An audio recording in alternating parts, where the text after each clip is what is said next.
Today's episode is brought to you by HID Mobile Access, the most secure and convenient way to open doors with the device you already use every day. With HID, organizations get flexible, future-ready solutions that easily integrate into workplace and tenant experience apps, creating a seamless journey from street to suite. If you're ready to modernize your access control experience, try it for yourself. Sign up for a free trial at hidglobal.com/solutions and click on Mobile Access. Founded in 2013, SoloInsight's CloudGate platform was built to unify physical and digital identity workflows across the enterprise. CloudGate manages mobile access, visitor management, contractor onboarding, smart parking, and emergency mustering, and much more. Joining us today are their CEO, Carter Kennedy, and their founder and president, Farhan Massoud. Together, they'll break down what it means to orchestrate identity at scale, how automation transforms daily operations, and why physical identity and access management is becoming foundational in the modern access control ecosystem. So as promised, I am joined by Carter Kennedy and Farhan Massoud from SoloInsight, and we're going to talk all about the CloudGate platform and your journey to how you get to this spot and get interviewed by the mobile evangelist. To join, as always, is my illustrious counterpart here, Troy Johnston, with a T. Thank you. So as I start these sessions, what I like to do is I've obviously done a lot of research on your company, and obviously we've worked together in the past, but I wanted to distill who SoloInsight is into one paragraph. So I'm just going to read this to you and to the audience, and you tell me if this is directionally correct or if we're missing anything. So SoloInsight, founded in 2013, is a provider of security workflow automation and physical identity and access management solutions through its CloudGate platform. CloudGate supports physical and digital identity management, mobile access, visitor management, contractor onboarding, space reservations, smart parking, intercom capabilities, and emergency mustering. That's a lot. The platform integrates with over 150 access control systems, including Linnell Genetec. Obviously, you're a partner of HID's, and you enable identity and access workflows to be centrally orchestrated across large enterprises and portfolios. Whew, that's a lot. Is that right? That's right. Wow. So I would say this is probably the most robust platforms that I've seen in terms of like pure capability. Before we get to this point and talk about the product itself, how do you get here? You don't just develop a platform like this overnight. So what's the origin story? So I think the origin actually goes back to my work in Dubai. This is pre-9/11. Okay. And Dubai airport was actually one of the first ones that actually came up with the global entry programs. And I was the one leading it. So we actually built that whole process for all the travelers that are coming into the country. And there's a national identity program that was actually, triggered with it. And we were actually processing not only visitors, we were processing expatriates, we were processing nationals, and changing the policies around different countries, changing scenarios around security and compliance. It's like knowing exactly which rules and regulations apply to which national of which country. So we actually saw that change come in the airports, and post 9/11, we actually saw that need should actually be transferred to normal buildings. And that's actually became the genesis of our idea. When I met Carter, we actually shared the same passion, and we decided to bring in the compliance, automation, and workflow automation around all security, safety, privacy combined together into one identity platform. Wow, I mean, talk about a high stakes environment, right? And to be born almost in the fire, really. Is quite impressive. Carter, how do you get involved in the company, or like where did you guys meet? Yeah, so I'm a serial entrepreneur. After college, I worked for an investment banking firm and then developed my own options model, sort of a derivative of the Black-Scholes model. I can share with you the technology around it, but it described the way that I thought of outsized, statistically unlikely events and how I wanted to capture that risk within the context of the model. So traded a variety of different products, equities, options, built out my own commodity trading advisory, managed money from Goldman, built algorithms. So all around numbers and data. And prior to meeting Farhan, I had built out a company called Airtight Compliance for the needs of RIAs and hedge funds after Dodd-Frank. So putting together workflows around new compliance rules and regulations. When we met, it was obvious that compliance, complexity, and contractors were something that we could tackle. I worked with Caterpillar in the past. I understood that all these rules and regulations needed to be automated, and you needed to make people aware of these circumstances. And so when I left my company, we decided to form our partnership and take on that universal truth, which is your identity. You have it from your birth till your death in all eternity. And how does that interact with the physical landscape and the digital landscape? And how do you take that universal identity throughout that entire workflow and that entire hire to retire piece of your business? That's a first. So I've heard street to suite. I've never heard hire to fire. Hire to retire. Hire to retire. Yeah, well, hire to fire I know all too well. Hire to retire. Wow. That's a good one. But it's the first phase of the journey, right? It is, and I think that's why what we're seeing here from a digital transformation perspective. That's why mobile credentials, we're hopping ahead, but mobile credentials are that trigger which starts the digital transformation journey into temporary access for visitors, contractors, vendors, and patients, into permanent access for employees and tenants and others, connecting into the network for audits. So there's a perfect setup for what we're doing as a company, holistically, end-to-end, from a security perspective. I think that is so correct. It comes as no surprise to anybody watching this that I think that mobile credentials is like the future. But what we mean by that is what it enables somewhere else. And when we talk about like identity and the value that it brings to solutions like yours, is not possible unless we start thinking about identity digitally. If we're continuing to use plastic cards as this identification method, well, there's a limit to what that thing can do. The limit to putting that identity on a phone is sort of limitless, right? Yes, today I'm using NFC or BLE to communicate with a reader, but what else can it do now that I've digitally transformed that identity? So I think that's directionally that is 100% correct, and it's the paradigm shift that we're sort of experiencing right now. So can you talk a bit about like the product itself? What does it actually do? Because it sounds like it does a lot. Like it's almost like a Swiss Army knife. It does a little bit of everything. But where are you seeing success in what vertical markets? So I would actually say that, continuing to your last question, putting identity on the phone is actually bringing the real identity assurance. Right? So, you can actually have a physical card handed over to someone else, but you can have, you would never want to give your phone to someone. No, right? not unlocked. Not unlocked. So, it's actually a headway towards biometrics. So, as we see that, eventually the biometrics will pick up as well. But, mobile plus biometric, that is the TRA mode that is available on the phone itself, is sufficient enough to, give the identity assurance that the big corporates require, especially, entering the critical areas, So currently, what SoloInsight has a physical identity and access management platform, and it's purely based on workflow automation.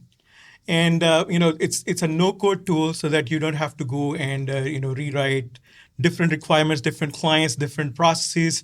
So you can, it's very flexible to, meet all those requirements.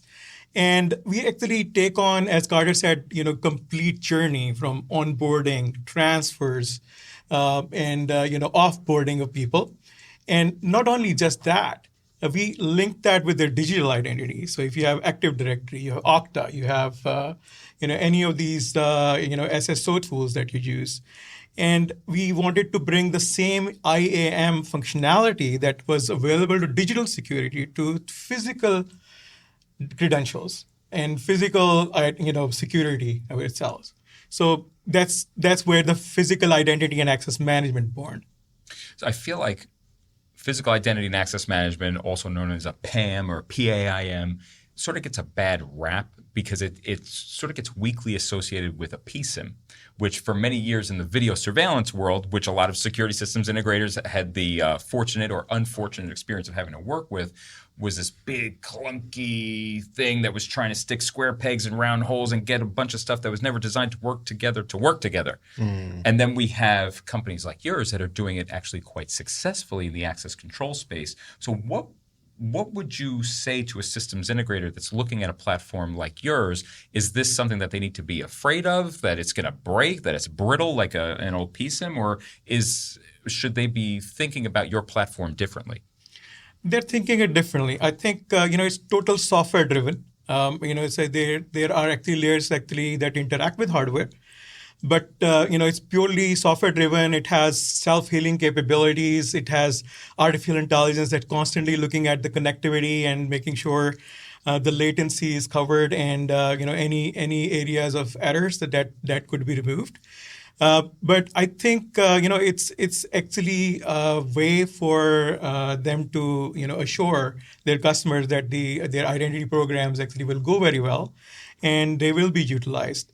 So right now there is a bunch of manual work that companies end up doing that actually, and that's error prone. You can actually make mistakes. So you need to bring automation to it, and that is only possible through physical identity and access management solutions.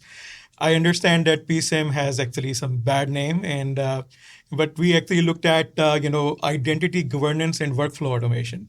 That's the area that we are expanding into. Understood. And from a systems integrator perspective, what should they be looking at in terms of partnering with a SoloInsight for the CloudGate platform? Like, is this something that you guys just sell direct to an end user, or is the channel part of your strategy? Channel is part of our strategy.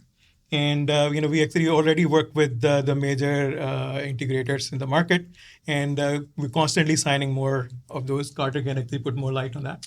Yeah, it's interesting. So we know that people buy from people they trust and like.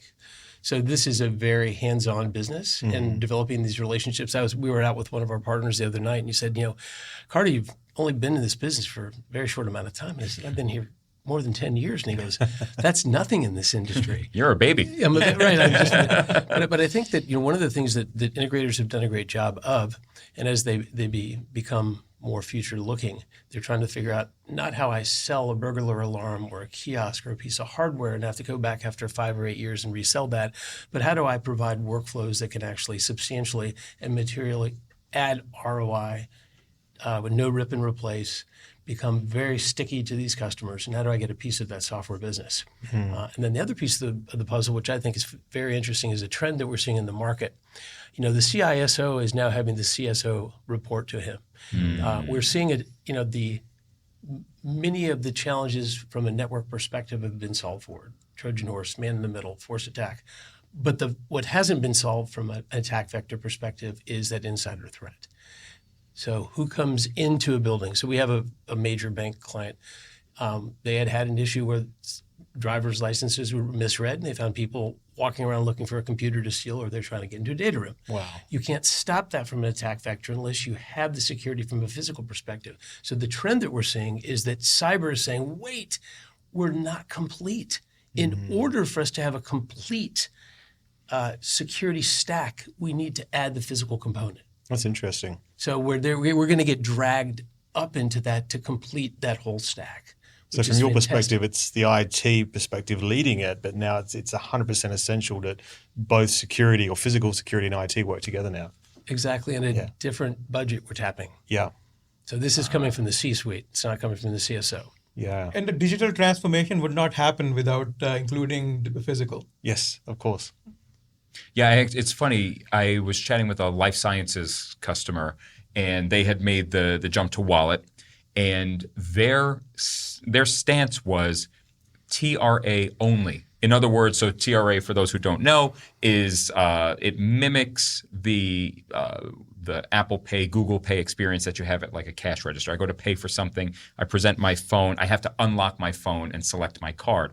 With TRA, you don't have to select your card, but you at least have to unlock your phone before the credential will transmit. And I pushed back. I'm like, well, isn't that a little inconvenient, right? The whole point of mobile can be this convergence of convenience and security. And to his credit, he goes, we want zero trust in our environment. And so how can I trust a piece of plastic, or how can I trust a phone that somebody could just take off of somebody's desk and start pen testing? So in a zero trust environment, yeah, I'm adding a little bit more friction, but that friction prevents the insider threat. So I think that it's 100% correct. But again, legacy folks, the non-babies in the room who have been here for 20 years, that we've done this over and over again. It's like the initial gut reaction is, oh, we have to make it as easy as possible for everybody. Well, no, a little friction is good sometimes. Yeah, I think it is. I mean, to that point, you mentioned zero trust. We hear this more and more, right? And SoloInsight's probably best positioned to address these sorts of questions. What requirements are end users, like you deal with a lot of high-end end users, what are they asking for from a feature set, from a compliance set? What are they asking for? So, it's like there are major compliance requirements, especially in the regulatory industries. They have, SOC compliance, SOX compliance. They have to go through GDPR. There's a lot of processes that actually come in the way of identity. And identity is PII. And if you go into healthcare, that is, you need HIPAA, compliance. So these are very regulated environments, and they actually have certain workflow requirements and certain approval processes to be in place before somebody is given access to certain areas. And they're defined by policies. It's all policy driven. It's all, it's actually contextually aware kind of environment, that where we have to make decisions. One person, the same door would behave differently than another. So this is how we actually control. A typical PAC solution would actually treat everyone equal. Whereas when the physical identity and access management comes, where we enforce policies, do you have the the permission to even go in or not? Right. And the zero trust means that you do not have permission by default for anybody. Yep. So it is given on ad hoc basis, right there and then. And then the system decides if he fits in within the policy right away, given access right away. If they needed approval, the approval request sent to their managers. And they wait. And once their approval is given, they can access. So this is the grassroots of zero trust. Can you balance that with a seamless experience? You talked about the friction and the need for that additional security, but how do you balance that with the experience? So, one thing is pre-approvals, right? So we actually see that, okay, you're headed to a facility, you have actually sent a pre-request, you're already set before you even get in the building, even though the whole compliance process has been run in the background.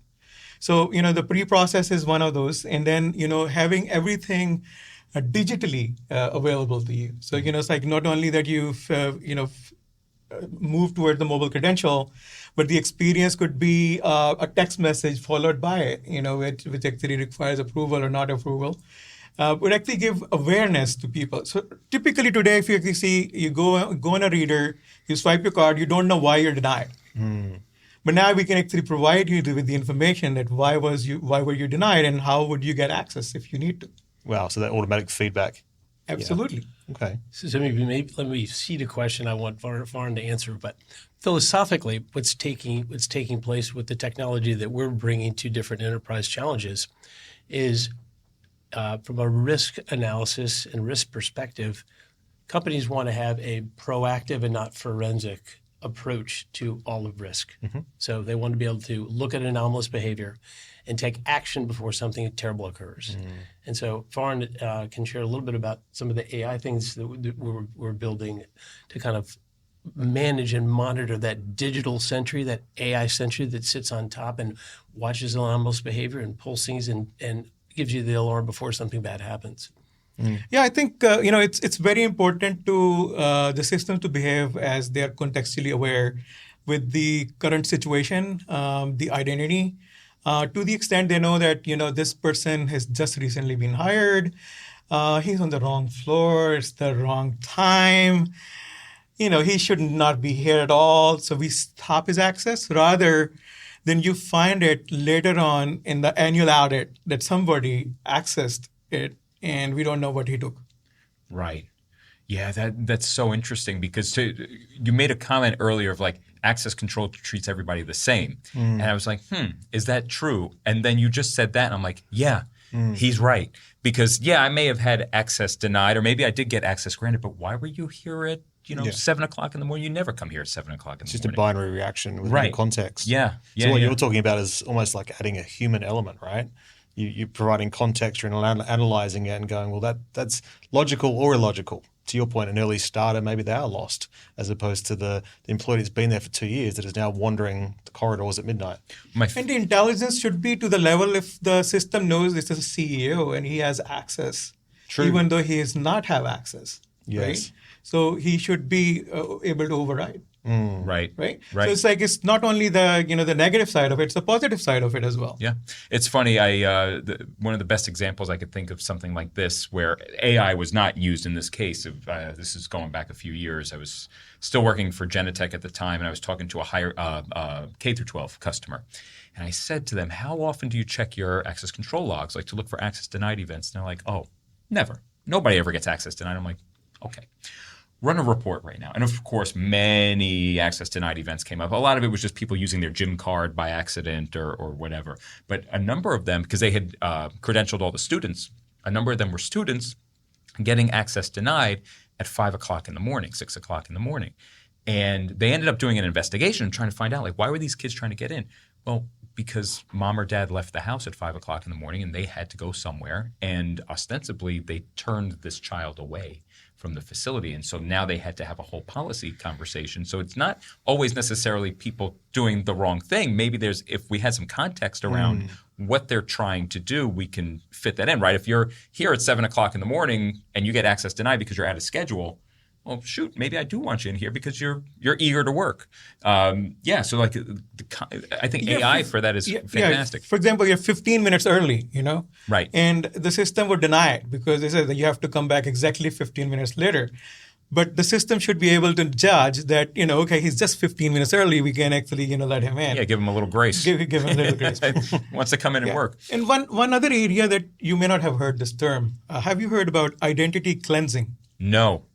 Okay, so this is a special service that SoloInsight offers to its clients. And very interestingly, when we actually onboard a customer and we do this identity cleansing process, we know exactly how many identities are still valid in the system and the people have left years ago. So this is such a huge problem in a lot of commercial buildings here in New York City and in many places where, they still exist in the database. The card was never took back. They left, and maybe they're probably not going to do anything bad, but probably is not a security policy. Well, at least it would look bad in audit. Yes. Yeah, exactly. Exactly. Well, gentlemen, we're right at time. I greatly appreciate this conversation. It's actually been quite thought-provoking, and the idea of cleansing is something that I haven't thought of before. If somebody wants to learn more about SoloInsight and the CloudGate platform, where are they going? They go to SoloInsight.com. SoloInsight.com. And just real quick, from a go-to-market strategy perspective, do we work with systems integrators, distributors? How do you guys go to market? Channel integrators, specifiers, vendors, direct. Everybody. So and it's usually driven. A lot of it's driven by the customer. Yeah. I mean, because many of these relationships with large enterprise customers or hospitals or even commercial real estate portfolios, they already have a partner, and the partner serves provides a certain service. So we're happy to work with them going forward and become part of that bigger family. Absolutely. But if somebody wants to go direct, and as long as we're not, as long as we're doing it in a straightforward manner, we'll go direct with them as well. So whatever the customer wants. Lots of options. Yeah, fantastic. Gentlemen, thank you for your time, and we'll see you on the next one. Today's episode is brought to you by HID Mobile Access, the most secure and convenient way to open doors with the device you already use every day. With HID, organizations get flexible, future-ready solutions that easily integrate into workplace and tenant experience apps, creating a seamless journey from street to suite. If you're ready to modernize your access control experience, try it for yourself. Sign up for a free trial at hidglobal.com/solutions and click on Mobile Access.